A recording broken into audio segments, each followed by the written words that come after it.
November 30th, 1950. Captain James Jabara is flying his F-86 Sabre over the Yalu River when he spots a formation of MiG-15s. He's engaged MiGs before, shot down several, but something about these pilots is different. They're using tactics he hasn't seen from North Korean or Chinese pilots, advanced formations, sophisticated maneuvering, and then over the radio he hears it. Russian, clear as day. Russian voices coordinating the attack. Jabara reports it when he lands. Intelligence tells him to keep it quiet. Those weren't Russians, they say, couldn't have been. Because if they were Russians, we're not fighting a war in Korea anymore. We're fighting World War III. Welcome to the biggest secret of the Korean War. For 40 years, both the United States and the Soviet Union maintained the lie. There were no Soviet pilots in Korea. None. Zero. It was North Koreans flying those MiGs, maybe some Chinese, but definitely not Russians, except it was a lie. A massive, coordinated lie told by both superpowers because admitting the truth meant risking nuclear war. And American pilots died fighting an enemy their government refused to acknowledge existed. Let me take you back to the fall of 1950. The war has been going on for months. UN forces, mostly American, have air superiority. The North Korean Air Force is essentially destroyed. U.S. pilots are flying missions with impunity, supporting ground troops, bombing supply lines, dominating the skies. And then in November, everything changes. MiG-15 jets start appearing over North Korea in large numbers. And they're good. Really good. The MiG-15 is a Soviet-designed fighter jet. Swept wings, powerful engine, armed with cannons. It's comparable to the American F-86 Sabre, maybe even slightly superior in some aspects. High-altitude performance, rate of climb. The Sabre has better control at high speeds, better gunsight. It's close. But here's the thing. The aircraft doesn't matter as much as the pilot. And suddenly, American pilots are facing MiG pilots who know what they're doing. Early encounters are concerning. MiGs are using coordinated tactics, disciplined formations. They're not making rookie mistakes. American intelligence analyzes this and comes up with explanations. Maybe the Chinese sent their best pilots. Maybe the North Koreans got better training. Maybe Soviet advisors taught them well. But American pilots in the cockpit, the ones actually fighting these MiGs, they're not buying it. They know what they're seeing. And what they're seeing is expertise that doesn't come from a few months of training. Then come the radio intercepts. U.S. signals intelligence is monitoring radio frequencies used by the MiGs, and they're picking up Russian. Not just a word here and there, full conversations in Russian, pilots coordinating attacks, controllers giving directions, all in Russian. The recordings are classified immediately. Top secret. Because if the public finds out that Americans are fighting Russians in the air over Korea, the political implications are catastrophic. Let me explain the situation both governments were facing. It's 1950-1951. The US and Soviet Union both have nuclear weapons. The Cold War is in full swing. NATO has just been formed. The Soviets have the Eastern Bloc. Both sides are terrified of direct conflict because direct conflict means nuclear war, and nuclear war means the end of civilization. So they're fighting proxy wars. Korea is a proxy war. The Soviets are supporting North Korea with equipment, training, advisors. But officially, no Soviet forces are directly engaged. That's the line. Cross that line, and you're admitting that Soviet and American forces are killing each other. And that changes everything. So both governments make a decision, deny it. Soviet pilots are flying in Korea, deny it. American pilots are reporting Russians, must be mistaken. Radio intercepts in Russian, could be anything, don't acknowledge it, don't confirm it, because the moment you confirm it, you have to respond, and response means escalation, and escalation means World War III. But the truth, Soviet pilots were absolutely flying combat missions in Korea, not just a few, hundreds of them, entire units. The Soviets deployed what they called aviation divisions to bases in Manchuria just across the Yalu River from North Korea. The units were officially designated as advisors, trainers, but they were flying combat missions, daily. against American aircraft. The Soviet pilots had rules they had to follow. First, they could only fly over North Korea and the Yalu River area, never over South Korea.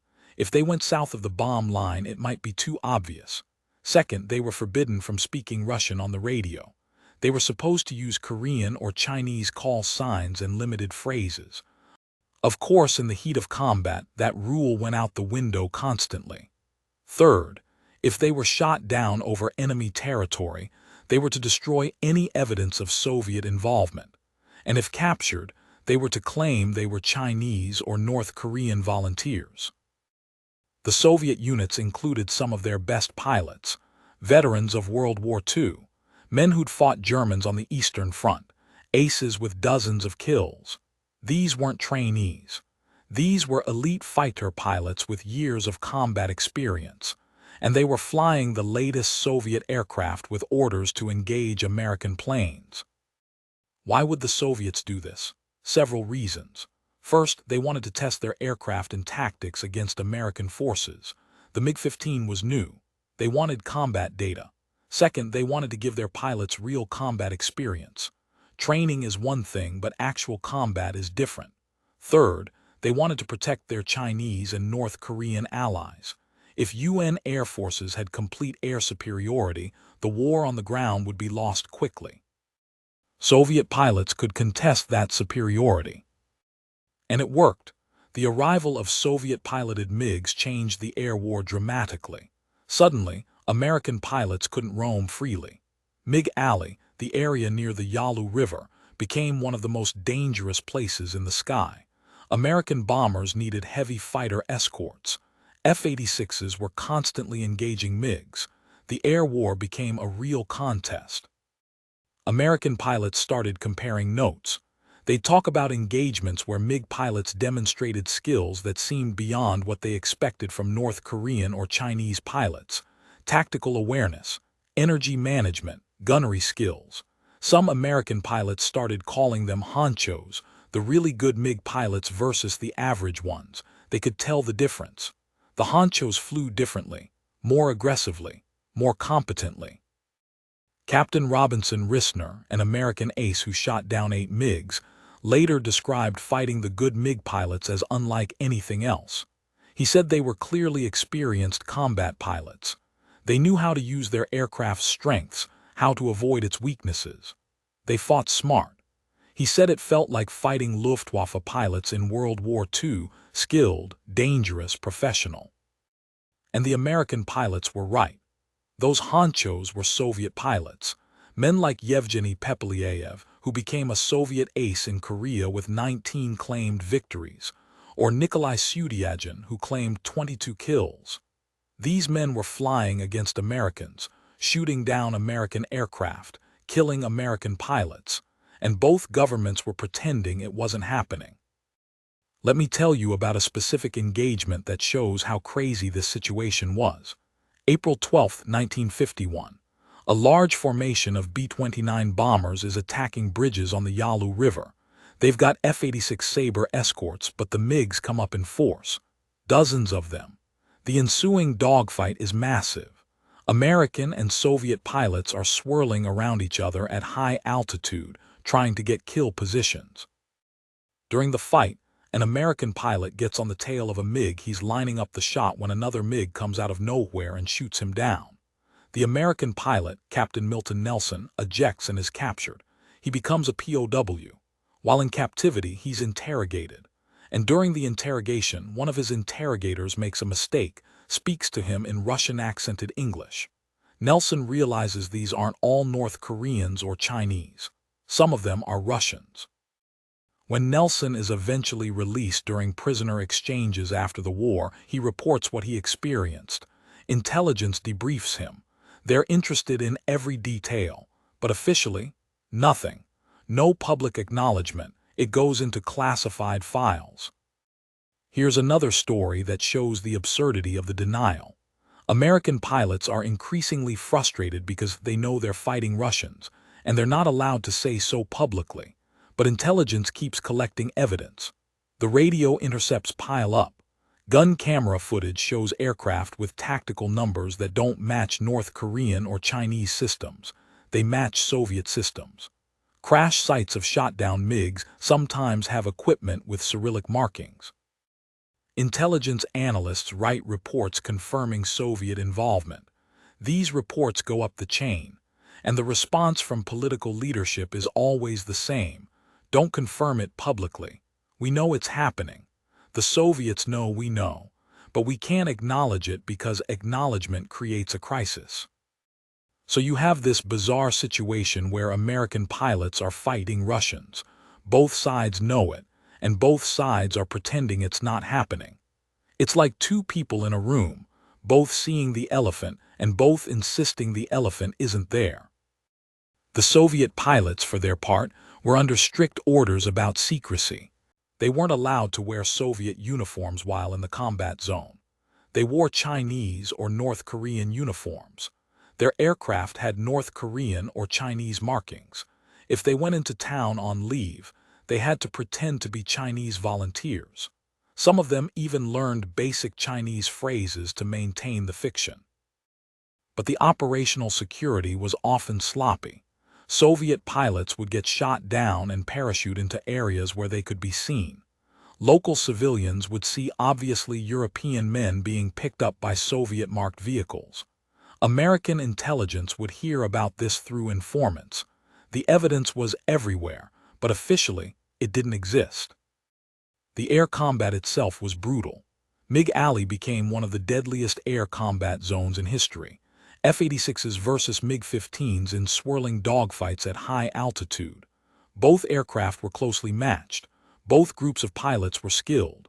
The Americans had better training in some areas, better gun sights. The Soviets had aircraft with better high-altitude performance. It came down to tactics, skill, and sometimes luck. Lieutenant Colonel Georgy Labov was a Soviet pilot who flew 76 combat missions over Korea. In interviews after the Cold War ended, he described the air battles as intensely challenging. He said the American pilots were very good, their tactics were sound, and the F-86 was an excellent aircraft. He respected his opponents, but he also said there was constant pressure to maintain the fiction that he wasn't really there. Even in his own diary, which Soviet pilots were allowed to keep, he couldn't write about his location or specific missions because the diaries might be compromised. The kill ratios in MiG Alley are disputed to this day. The Americans claim they shot down far more MiGs than they lost F-86s. The Soviets claim the opposite. The truth is probably somewhere in the middle. Both sides overclaimed, which is normal in air combat. You see an aircraft smoking and diving, you claim a kill, but maybe it made it home. Both sides did this. What's clear is that the air combat was intense and losses were significant on both sides. Here's something that really shows the insanity of the situation. American pilots who shot down MiGs piloted by Soviets got credit for shooting down North Korean or Chinese aircraft. Their victory credits were based on a lie, and Soviet pilots who shot down Americans got credit for kills against American imperialist aircraft, but they couldn't talk about it publicly because they weren't supposed to be there.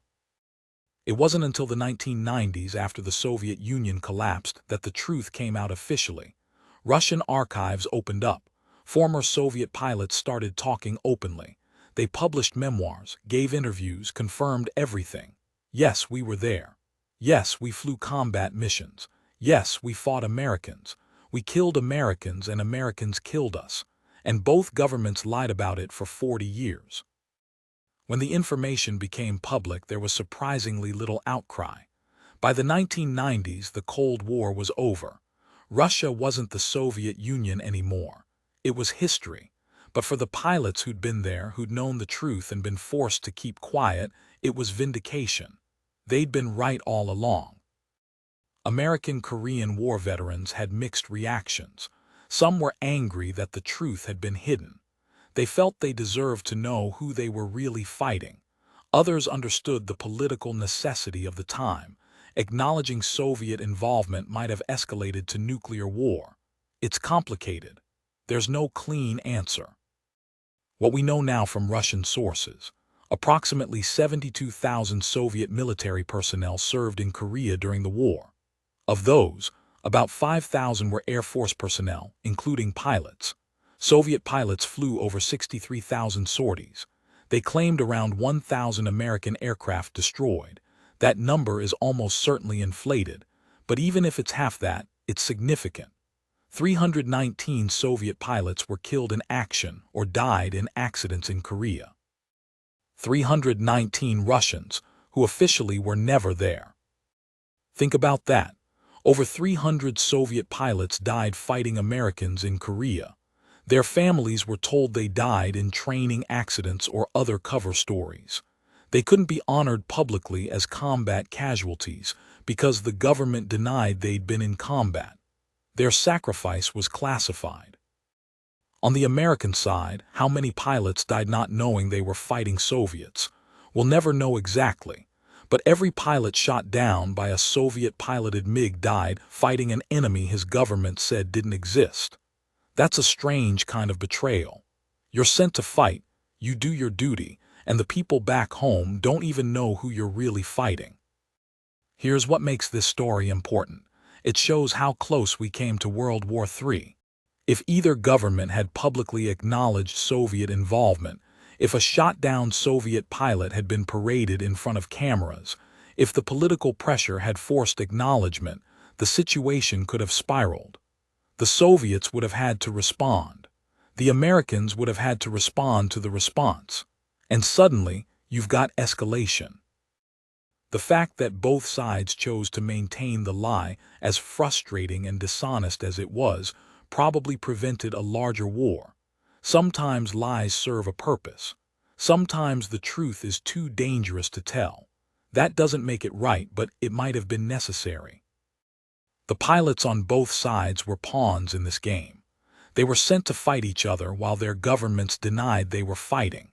They died in a secret war that wasn't supposed to exist. And they did their duty anyway because that's what military personnel do.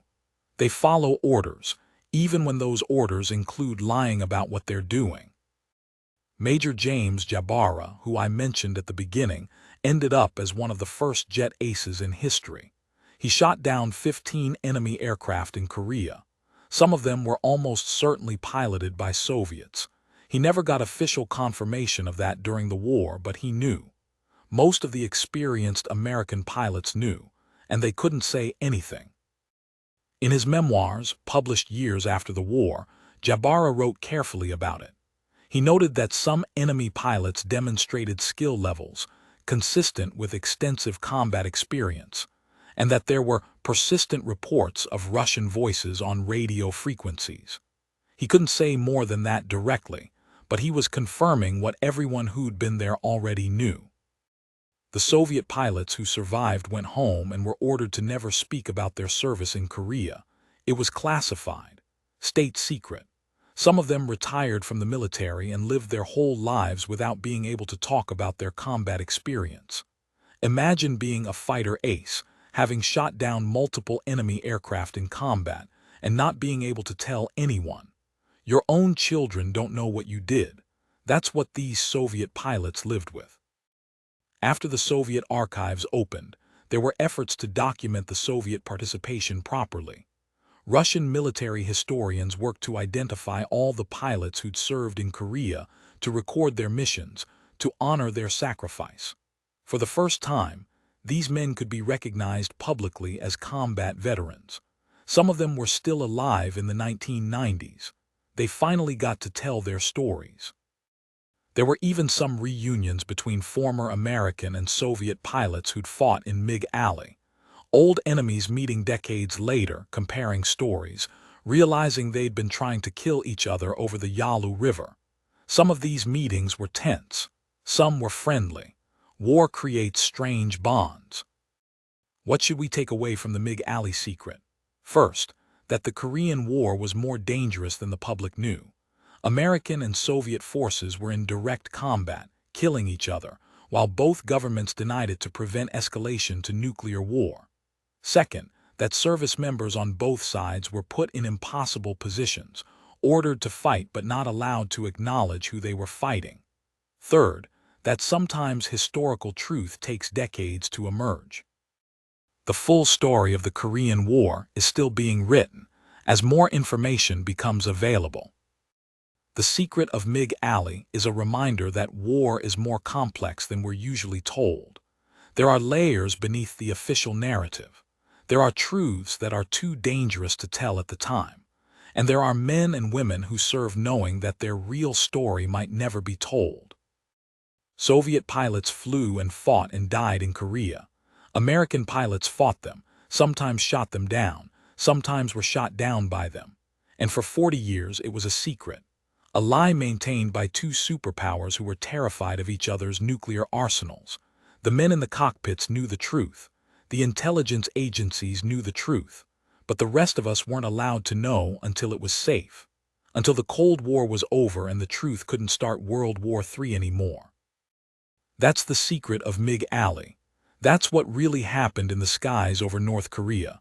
Soviet and American pilots locked in combat, both sides pretending it wasn't happening. A war within a war. A secret conflict in the first major confrontation of the Cold War. And the men who fought it, they did their duty on both sides. They flew their missions, engaged the enemy, and lived with the secrets they weren't allowed to tell. Some of them took those secrets to their graves. Others finally got to tell the truth decades later when the world had changed enough to handle it. MiG Alley, where Americans fought Russians who officially weren't there, where the jet age of air combat was born in secret battles that couldn't be acknowledged, where World War III was avoided by two governments choosing to lie rather than admit the truth. That's the real story of MiG Alley. And now you know what your father or uncle who fought there might have suspected but couldn't say. The MiGs they were fighting, some of them, maybe many of them, were flown by Soviet pilots. The enemy their government said didn't exist. The secret war that could have ended the world if anyone had told the truth. Never forget MiG Alley. And never forget that sometimes the most important truths are the ones we're not allowed to know until it's safe to tell them.